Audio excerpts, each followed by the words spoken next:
कि ऐसे ऐसे हाँ, हमारे छोटा भाई हमारा गांव का है, मेरा छोटा भाई है।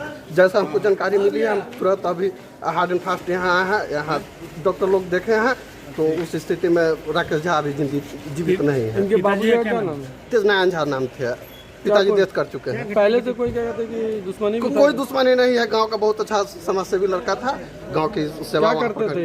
ये सोशल नेटवर्कर, मेरे सोशल वर्कर था, गांव समाज के देख रेख करने वाला। कौन गोली मारा है? नहीं, ये चीज मुझे जानकारी नहीं, हम तो यही रहते हैं। हाँ, थोड़ा सा हमको जैसे जानकारी हुई है, बेरगिनिया जो है ना कोई होटल है, वहाँ पे गोली लगी। होटल राज शायद होटल राज। क्या नाम है? मेरा नाम प्रवीण कुमार उर्फ जितेंद्र पासवान मेरा नाम है।